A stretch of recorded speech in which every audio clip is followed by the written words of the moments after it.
नमस्कार दोस्तों, मेरा नाम है विजय कुमार। आप देख रहे हैं कॉमिक्स पिटारा चैनल को। तो चलिए दोस्तों, राज कॉमिक्स में बाकेलाल की इस हास्य और मज़ेदार कॉमिक्स को शुरू करते हैं, जिसका नाम है सातवां घोड़ा। तो आप देख सकते हैं इसका कवर पृष्ठ जो कि कुछ इस तरह का है। तो चलिए इसकी शानदार स्टोरी को हम शुरू करते हैं। जो दूसरों के लिए गड्ढा खोदते हैं, कभी कभी स्वयं भी उस गड्ढे में गिर जाते हैं। विशालगढ़ का राजा बनने के लिए बाकेलाल हमेशा राजा विक्रम सिंह के विरुद्ध षड्यंत्रों के जाल बुनता रहा, किंतु इस बार वो स्वयं अपने ही बिछाए जाल में फंस गया।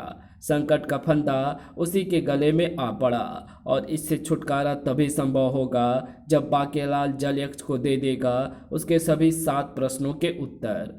आज जलयक्ष पूछने वाला था अंतिम प्रश्न, चोर चोर पकड़ो पकड़ो, बाकेलाल ले गया मेरा 7वां घोड़ा। राज कॉमिक्स है मेरा जनून। शक्ति, शक्ति। तेरे जैसी हालत में तो लोग पानी मांगते हैं और तू शक्ति मांग रही है। कौन है तू? ये तो जानी पहचानी सी गंध है। मैं तुझे पहचान गई, तू बाकेलाल है। किंतु तू कौन है? मैं षड्यंत्रों की रानी सड्डो हूँ। जब कोई किसी के विरुद्ध कोई षड्यंत्र रचता है तो मुझे शक्ति मिलती है। बाकेलाल, तेरे षड्यंत्रों के कारण मुझे अपार शक्ति की प्राप्ति होती थी, किंतु ये तो किस चक्कर में पड़ गया? जलयक्ष के कारण तेरा षड्यंत्रकारी मस्तिष्क सुप्त पड़ गया है और इस कारण मेरी शक्तियाँ भी छिन पड़ गई है और काया जर्जर हो गई है। ये तुझे क्या हो गया है बाकेलाल? अपनी शक्ति को पहचान। तूने जलयक्ष की दास्ता क्यों स्वीकार कर ली? अपने षड्यंत्रकारी मस्तिष्क को सक्रिय कर। किंतु इस फंदे के कारण मेरे प्राण भी तो संकट में पड़े हुए हैं सड्डो। तेरे प्राण तो इससे पहले भी कई बार संकटों में पड़े थे बाकेलाल, किंतु तूने अपनी षड्यंत्रकारी चालों से हमेशा मृत्यु को शिकस्त दी है। तभी तो कह रहा हूं कि अपने षड्यंत्रकारी मस्तिष्क को सक्रिय कर कर कर। ओ, तो क्या मैं स्वप्न देख रहा था? सड्डो ने मुझे नींद से जगा दिया, मुझे भी और मेरे मस्तिष्क को भी। अबे ओ जलयक्ष, हे जलयक्ष, विश्राम पूर्ण हो गया हो तो कृपया अंतिम प्रश्न पूछें। जहाँ रवि अर्थात सूर्य नहीं पहुँच पाता, वहाँ कवि कैसे पहुँच जाता है बाकेलाल? अब तुझे मेरे इसी पापड़ अर्थात प्रश्न का झापड़ अर्थात उत्तर देना है। तत्पश्चात मैं राजा विक्रम सिंह को अपनी कैद से मुक्त कर दूंगा। सड्डो ठीक कह रही थी। मेरा तो जीवन का उद्देश्य ही राजा विक्रम सिंह का अंत करना है, और आज जब मोटा मुच्छर अपनी मृत्यु के इतना निकट पहुंच चुका है तो मैं जलयक्ष के प्रश्नों का उत्तर देकर उसे बचा क्यों रहा हूं? राजा विक्रम सिंह को कैद से मुक्त करवाए मेरी जूती। इस बाकेलाल की नीयत ठीक नहीं लग रही है। अभी इसे मजा चखाता हूँ। ये फंदा तो मेरे गले में कस रहा है। चेतक, क्या तुझे पता है कि जहाँ रवि नहीं पहुँचता वहाँ कवि कैसे पहुँच जाता है? मुझे जलयक्ष को उसके इस प्रश्न का उत्तर देना है, तभी वो मोटे, मेरा मतलब राजा विक्रम सिंह को कैद मुक्त करेगा। ये बात तो तुझे कोई कवि ही बता सकता है स्वामी। क्यों बच्चू? फंदा गले में कसते ही अक्ल आ गई। अब मैं ढीला पड़ता हूँ। फंदा ढीला पड़ गया। फंदे बच्चू, मैं जलयक्ष के प्रश्नों के उत्तर तेरे भय से ही दे रहा था। प्रश्नों के उत्तर देने के स्थान पर मैंने तुझसे छुटकारा पाने के विषय में सोचा ही नहीं। अब मैं सबसे पहले तुझसे ही छुटकारा पाने के विषय में सोचता हूँ, मगर ये चेतक मुझे कहाँ लिए जा रहा है? ठुंड वृक्ष, मुरझाई हुई घास। हे भगवान, मुझे मौत क्यों नहीं आ जाती?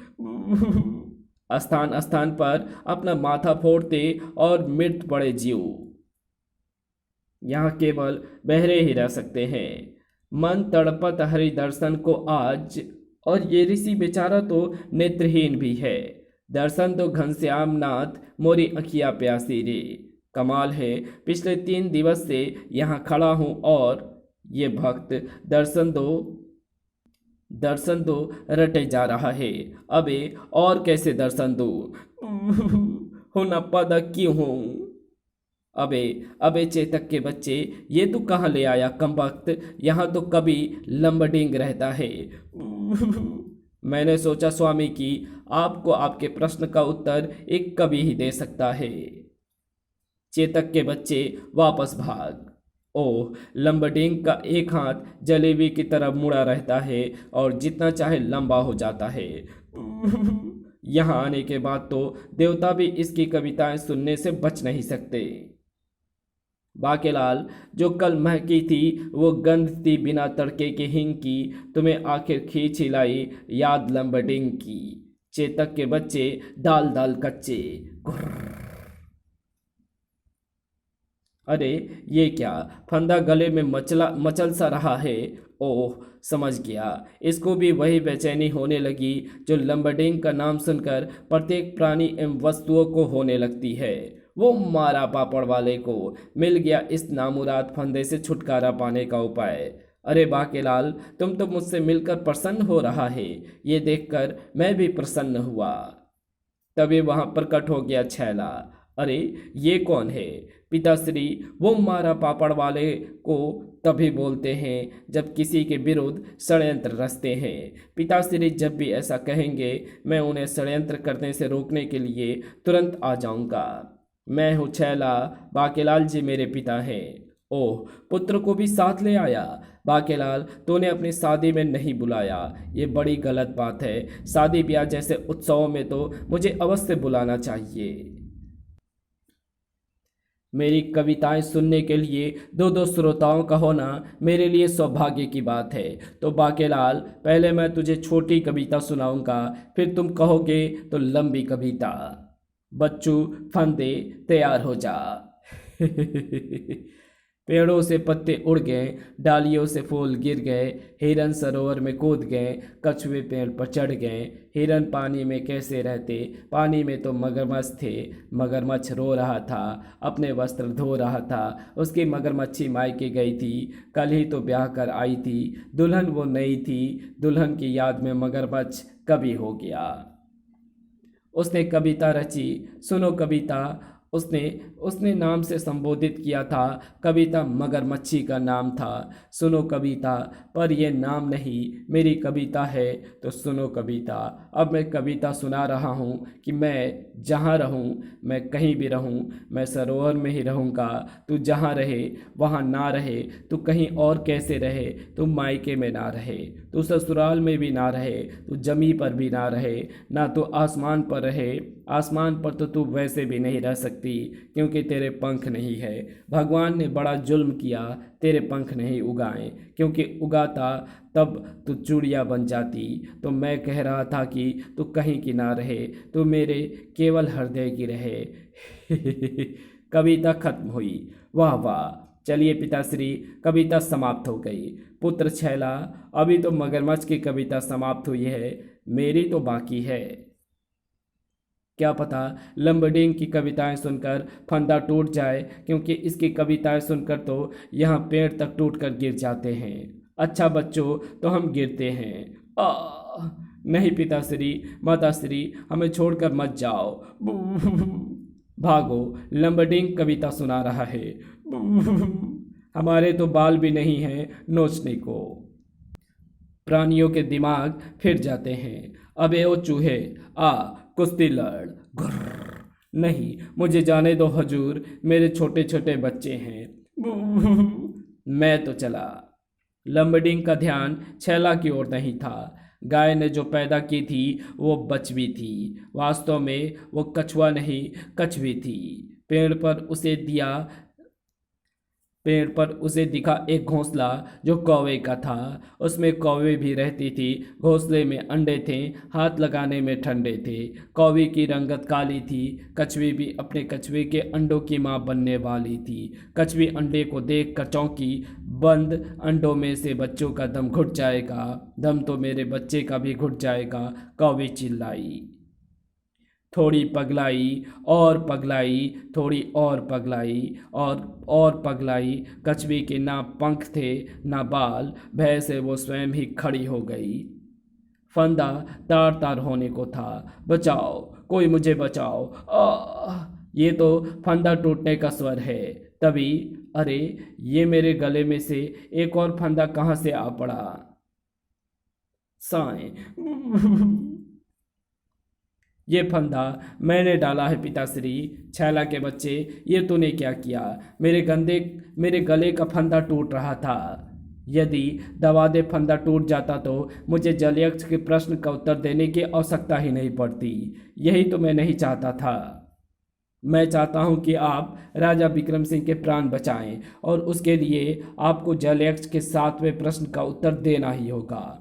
ओह, ये कमबख्त लंबडिंग लगता है कविता सुनाने में इतना तल्लीन हो गया है कि उसे मेरा वहाँ से गायब होने का पता ही नहीं चला, अन्यथा वो अपने लंबे हाथ से मुझे दोबारा खींच लेता। छैला ने एक स्थान पर चेतक को रोका। अरे, यहाँ तो फूल खिले हैं गुलशन गुलशन। अच्छा पिताश्री, मैं चलता हूँ। ये कविराज का उपवन है। कविराज आपकी मदद अवश्य करेंगे। कैसी उज्जवल ध्वल हो, चंद्र किरणों से नहाई प्रतीत होती हो। अरे, ये कविता पाठ कौन कर रहा है।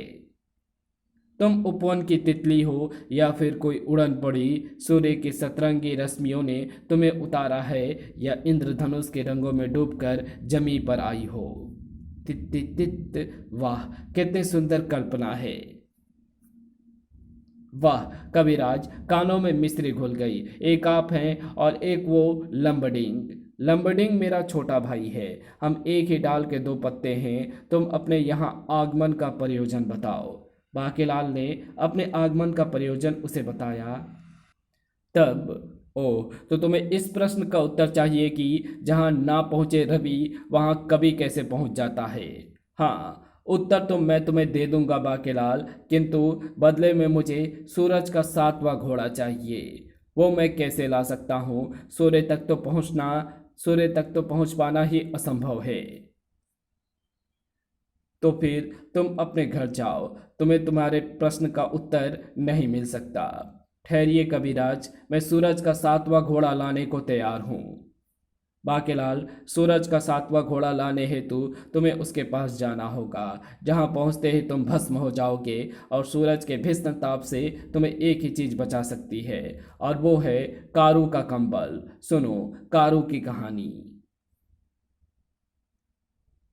एक बार सूर्य देवता एवं पवन देवता में इस बात को लेकर ठन गई कि हम में से कौन अधिक बलवान है। वो देखो, पृथ्वी पर एक गड़ेरिया विश्राम कर रहा है। शीत से बचने के लिए उसने गर्म कंबल ओढ़ रखा है। हम में से जो उसका कंबल उतार देगा वो ही अधिक बलवान होगा। पवन देव ने तीव्र आंधी चलाई। ओह, कमबख्त ने बचा लिया। ओह, कंबल ने बचा लिया, अन्यथा मेरे सिर में धूल ही धूल भर जाती। वह मैं उसके शरीर से कंबल को अलग नहीं कर सका। तो अब मैं चेष्टा करता हूँ। सूर्यदेव ने अपनी प्रचंड उष्मा की किरणें फैलाई। अरे, शीत में एकाएक ही ग्रीष्म का एहसास हो रहा है। चिलचिलाती गर्मी से गड़ेरिया परेशान हो उठा, और अब मैं कंबल ओढ़े नहीं रख सकता। अब बोलो कौन बलवान, आप। तब सूर्यदेव ने गड़ेरिये को साक्षात दर्शन दिए और कहा, गड़ेरिये कारू, मैं तुम पर अति प्रसन्न हूँ। जा, तेरे कंबल में मेरे प्रचंड ताप को भी सहने की शक्ति होगी। ऐसा वर देकर सूर्यदेव अंतर्धान हो गए। कविराज ने बाकीलाल को कारू का पता बताया। अच्छा, तो मैं जाता हूँ कारू का कंबल लाने। तुम कंबल ले आओ, फिर मैं तुम्हें सूर्य तक पहुँचने का मार्ग बताऊंगा। चेतक पर सवार बाकीलाल सीधा पहुंचा गड़ेरिये कारू के पास। गड़ेरिये कारू, मुझे चाहिए तुम्हारा कंबल। तुम क्या मेरी बारात में आए थे जो मैं तुम्हें अपना कंबल दे दूं। मैं एक गड़ेरिया हूँ, ये सब भेड़ें मेरी है। मैं 100 भेड़ें और खरीदना चाहता हूँ। उसके लिए मैंने एक और बाड़े का निर्माण भी कर लिया है, किंतु पिछले कुछ दिनों से कोई दुष्ट पशु मेरी भेड़ों को मार कर खा रहा है। अब तक वो मेरी 5 भेड़ों को मार कर खा चुका है। और बाकेलाल, जब तक भेड़ चोर पकड़ा नहीं जाता तब तक मैं 100 भेड़ें और नहीं खरीदूंगा। बाकेलाल, मैं तुम्हें अपना कंबल दे सकता हूँ यदि तुम उस भेड़ चोर का पता लगाकर मेरा यह संकट दूर कर दो। कंबल तो मुझे चाहिए ही। इस कमबख्त कारू की बात मानने के सिवाय मेरे पास दूसरा कोई मार्ग नहीं है। ठीक है, मैं उस चोर का पता लगाऊंगा। पहले ये बताओ कि तुम्हारे पास कितनी भेड़ें हैं। पहले 105 थी, किंतु अब 100 रह गई हैं। अवश्य ही किसी मांसखोर पशु के मुंह भेड़ों का खून एवं स्वाद लग गया है। मुझे उस पशु का पता लगाना होगा। सबसे पहले मैं इन भेड़ों की गिनती करता हूँ। 1, 2 और ये 101। अरे, कारू तो कह रहा था कि भेड़ 100 है। ओ, इसका तात्पर्य ये हुआ कि इन भेड़ों में कोई चालाक भेड़िया भी छुपा हुआ है। भेड़ की खाल में छुपे उस भेड़ियों को ढूंढने के लिए मुझे युक्ति से कार्य लेना होगा। ले, घास खा। अब बाड़े में जा। इनको दूसरे बाड़े में भेजते वक्त मैं इनकी भेड़ जैसी बोली, चाल ढाल और घास खाने के तरीके की जांच कर रहा था, किंतु आश्चर्य है, सभी 101 भेड़ों के समान ही बोली, सभी ने घास भी खाई। और तो और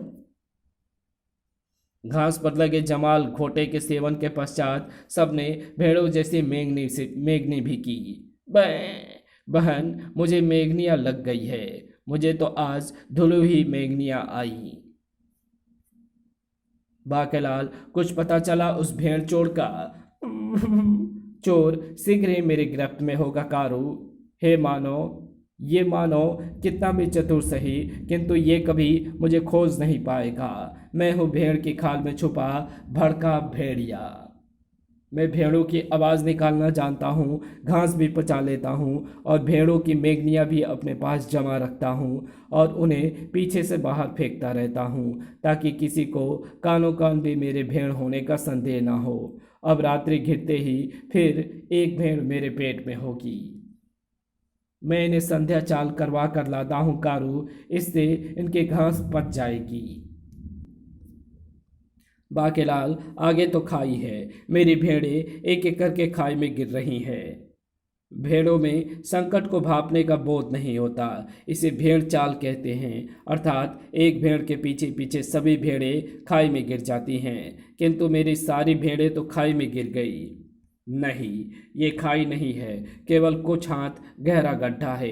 तुम्हारी भेड़ें सुरक्षित है। मैं तो भेड़ चाल से भेड़ के खाल में छुपे भेड़िया का पता लगा रहा था, किंतु भेड़िया बेहद चालाक है, वो भेड़ चाल वाली योजना में नहीं फंसा। मैंने देख लिया था कि ये खाई नहीं गड्ढा है, इसलिए मैं भी इसमें जानबूझकर गिर गया था। आज रात को मैं उस भेड़िए का पता अवश्य लगा लूंगा कारू। रात को चांद निकलते ही बाकेलाल भेड़ियों के समान रुंदन क्यों कर रहा है?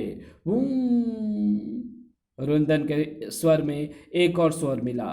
ओ, ये अवश्य ही भेड़ की खाल में छुपे भेड़िए के रुंदन का स्वर है।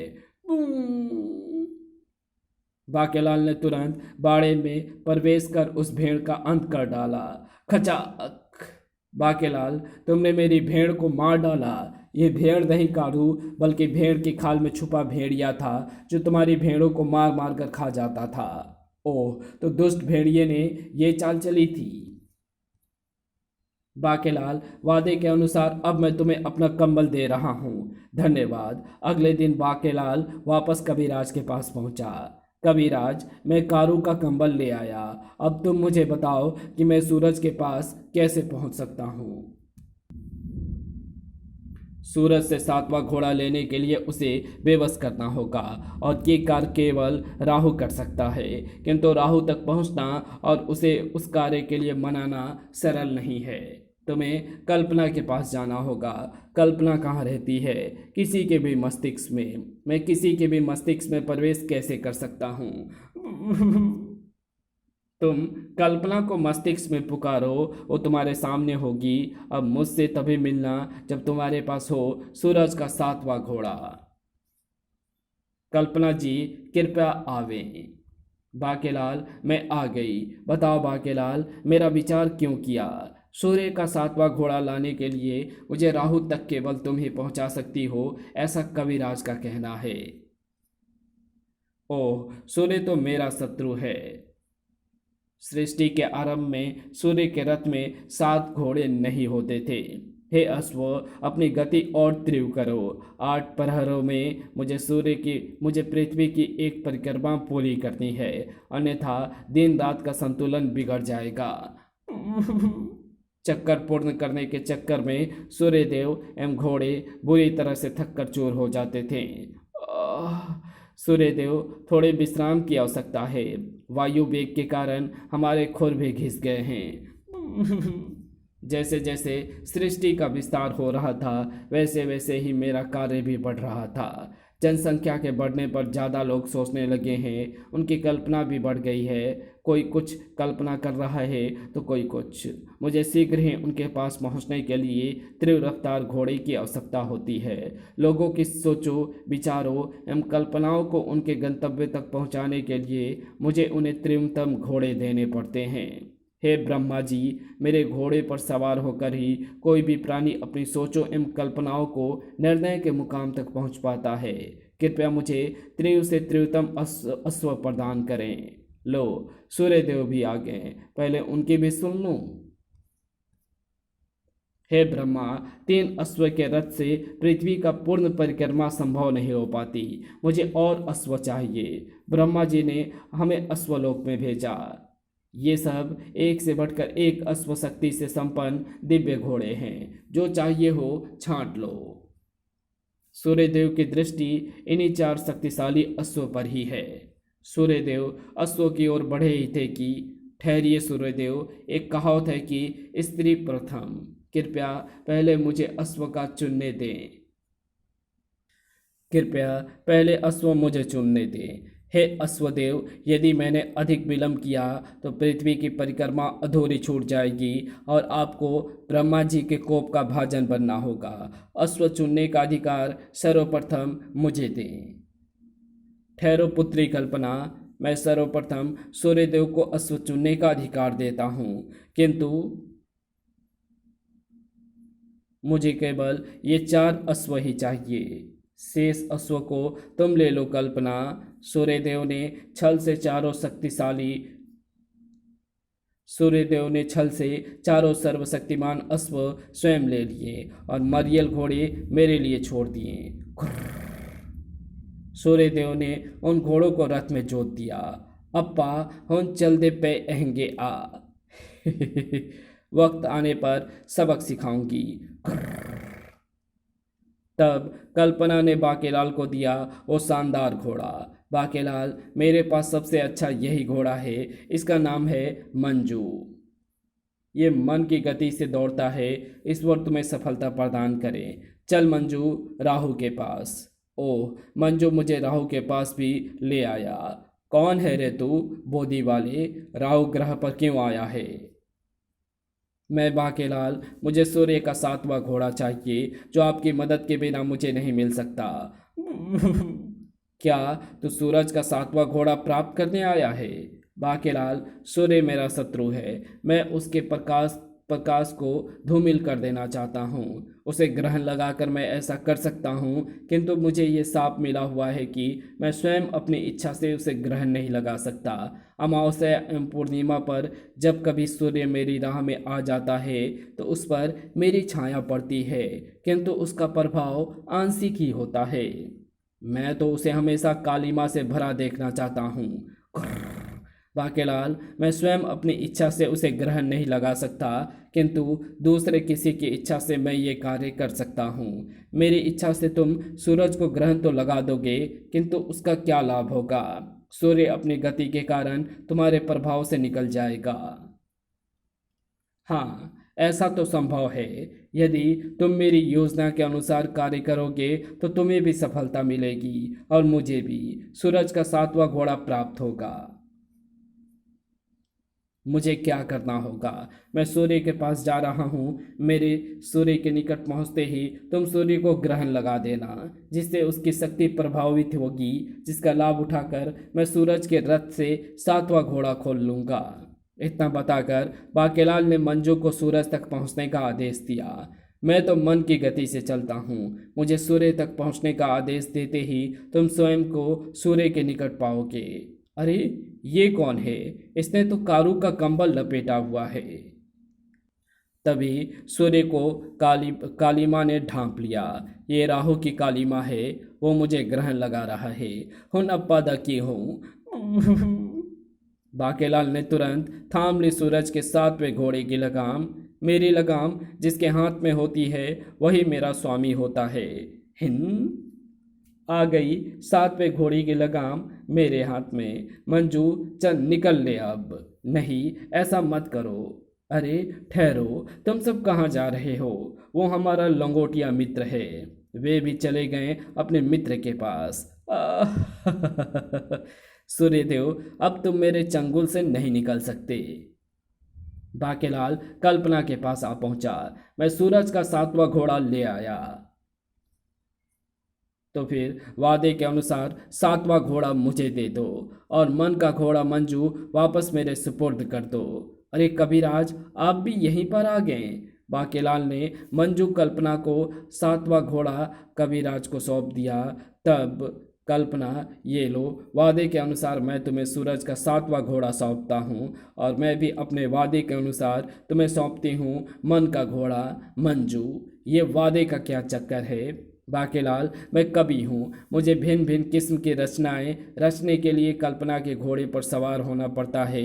कल्पना के घोड़े दौड़कर ही मैं कल्पना के घोड़े दौड़ाकर ही मैं उत्कृष्ट रचनाओं की रचना कर पाता हूँ, किंतु कल्पना के अन्य घोड़ों में वैसी तीव्रता नहीं है जैसे मंजू में है। मैं चाहता था कि कल्पना मंजू को मुझे सौंप दे ताकि मैं मन की गति से उत्कृष्ट रचनाओं को रचकर संसार का सर्वोत्तम कवि बन जाऊँ। सूर्य ने छल से सभी शक्तिशाली अश्व प्राप्त किए थे। मैं आज उसका सबसे शक्तिशाली घोड़ा प्राप्त कर उससे बदला ले लिया। तुम्हें अपने अपने मतलब के घोड़े मिल गए, किंतु अब मुझे मेरे प्रश्न का उत्तर भी शीघ्रता से मिल जाना चाहिए। अवश्य बाकेलाल। अरे, एकाएक ही चहु और अंधकार कैसे छा गया? ग्रहण के कारण सूर्य अंधकारग्रस्त हो गया। ये दोनों घोड़े मुझे दे दो। अरे, अब ये राक्षस कौन है? मेरा नाम है अंधन। अपने अंधेपन के कारण मैंने संसार की बड़ी ठोकरें खाई है। मेरे नैना सावन भादो, मेरे नैना सावन भादो, फिर भी मेरा मन प्यासा। बचपन से यही गीत गाकर बड़ा हुआ हूँ। मैंने नेत्र ज्योति देवी रोशनाई की आराधना की। रोशन तुम्ही से दुनिया,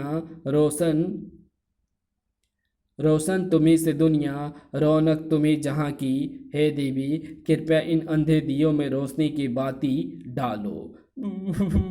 रोशनाई मुझ पर प्रसन्न हुई। वत्स, मैं सूर्य से घना प्रेम करूँ सू, किंतु उसके तेज के कारण मैं उसकी ओर दृष्टि भी नहीं उठा पाती। यदि तुम मुझे सूर्य तक पहुँचा दो तो मैं तुम्हारे अंधे दियों में प्रकाश की बत्तियाँ प्रज्वलित कर दूंगी।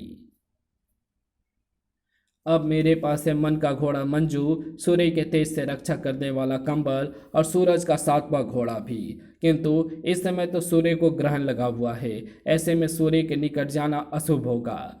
ये तो रोशनाई के लिए और भी शुभ लगन है, क्योंकि रोशनाई सारे संसार की नेत्र ज्योतियों का भंडार ले जाकर सूर्य को दे देगी, जिससे उसका अंधकार दूर हो जाएगा और सूर्य प्रसन्न होकर उससे विवाह कर लेगा। हुन अप्पा चल दे पेंगे आ। रोशनाई सूर्य के प्रेम में पागल हो गई है। यदि रोशनाई ने ऐसा कर दिया तो सारे संसार के प्राणी अंधे हो जाएंगे। हम भी उसे रोकना होगा। किंतु अंधन तो मन के घोड़े पर सवार है, उसकी गति का कोई सानी नहीं। उसे तो संसार की कोई भी शक्ति नहीं रोक सकती। तभी देखा, तुम लोगों की भूल के कारण कितना बड़ा अनर्थ होने वाला है। किंतु तुम क्यों आ गए? अपने मित्र की रक्षा के लिए। तो अब क्या करें? हमें अंधन का पीछा करना होगा, किंतु पृथ्वी पर चलने के कारण हमारे खुर घिस गए हैं। अब हमें और एक कदम भी चलने की हिम्मत नहीं बची है। घिसे हुए खुरों पर नाल लगाई जाती है। यदि तुम्हारे खुरों में नाल ठोक दी जाए तो उनकी शक्ति पहले जैसे हो जाएगी, किंतु हम सूर्यदेव के घोड़े हैं। सूर्यदेव के प्रचंड ताप में साधारण नालें पिघल जाएंगी। हमें दिव्य नाल ही लगाई जा सकती है। दिव्य नाल कहाँ मिलेगी ये तो हमें नहीं पता। जो वस्तु संसार में कहीं पर नहीं मिलती वो एक ही स्थान पर मिल सकती है, कल्पना लोक में। ये वो स्थान है जहाँ सूर्य की रोशनी भी नहीं जा सकती। कल्पना लोक वो कहाँ है? हम कल्पना लोक में जाने को तैयार हैं। कल्पना लोक तक पहुंचना हर एक के वश का रोग नहीं है। कल्पना के घोड़े पर सवार होकर वहां तक केवल कविराज ही पहुंच सकता है। मेरे घोड़े केवल वही दौड़ा सकता है जिसके पास कुछ भी रचने की उच्च कल्पना क्षमता हो, और ऐसी क्षमता केवल कविराज के पास है। तो फिर मैं ही जाता हूँ कल्पना लोक। कविराज कल्पना के घोड़े पर सवार हो और चला। नीले नीले अंबर पर उमड़ते उमड़ते मेघों के पीछे, चांद की धरा के नीचे, पाताल सरोवर के किनारे, अश्व की दिव्य नगरी में नानो नामक अश्वदेव लौह नामक दिव्य धातु को ठोको नामक औजार से ठोक पीट कर निर्माण करता है अपने अश्व हेतु दिव्य नालों का। कल्पना करते करते कविराज नालों के समक्ष जा पहुंचा। हे नालू देव, कृपया मुझे 28 दिव्य नाले देवे। अवश्य कविराज। उन्हें ठोकने हेतु ठोको हथौड़ा एवं कालू नामक कीले भी देता हूँ। कविराज तुरंत ही वापस लौटा। मैं कल्पना लोक से दिव्य नाले ले आया। ठोको हथौड़ों से मैं नाले ठोक देता हूँ। बाकेलाल, कविराज एवं कल्पना सूर्य के घोड़े पर सवार हो गए। वाह, इन नालों के कारण अब हम द्रुत वेग से किसी भी सतह पर दौड़ सकते हैं। हम अपने मित्र की गंध को सूंघते हुए शीघ्र ही उस तक पहुंच जाएंगे। तिगड़ तिगड़। उधर अंधन ने दोनों घोड़े एवं कारू का कंबल ले जाकर रोशनाई को सुपुर्द कर दिया। वाह, मैं तुम पर प्रसन्न हुई। अब मैं सूरज को 7वां घोड़ा भी भेंट में दूंगी तो उसकी प्रसन्नता दुगनी हो जाएगी। ये लो, मैं तुम्हें नेत्र ज्योति प्रदान करती हूँ। अब मैं देख सकूँगा, किंतु मुझे दिखाई देने लगा मैं अंधा नहीं रहा। अबे खुशी तो मनाने दे, रोशनी आते ही मारने लगे। दुष्ट राक्षस, ये किसी निर्दोष प्राणी की नेत्र ज्योति है जो पैदा होने पर उसे ना मिली तो उसका संसार अंधकारमय हो जाएगा। ओह, ये तो अति बलशाली है। ये कितना भी शक्तिशाली क्यों ना हो, किंतु हमारी संयुक्त शक्ति इंद्र घड़ूसु का मुकाबला नहीं कर सकता।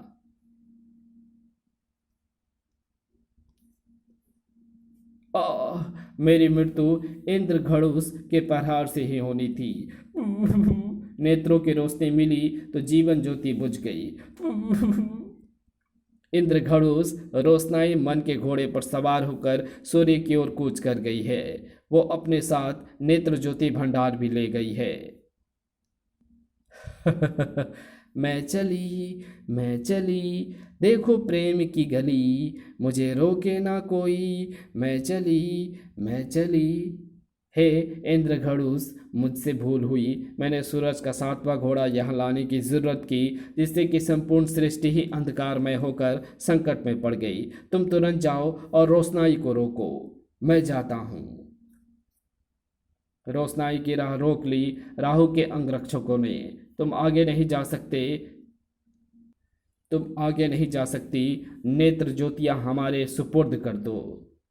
नहीं, इससे मैं केवल सूर्यदेव का अंधकार दूर करूंगी। मैं सूर्य से प्रेम करती हूँ। तभी सारा अंधकार दूर हो गया। नहीं, ये नहीं हो सकता। मेरे साथ अश्व रथ में वापस आ जुटे तो मेरी गति लौट आई, जिसके कारण मैं राहु की पकड़ से निकल गया। मेरे प्रचंड तेज से राहु के अंगरक्षक मारे गए और राहु भी घबरा कर भाग गया। कृपया मेरा प्रेम निवेदन स्वीकार करें।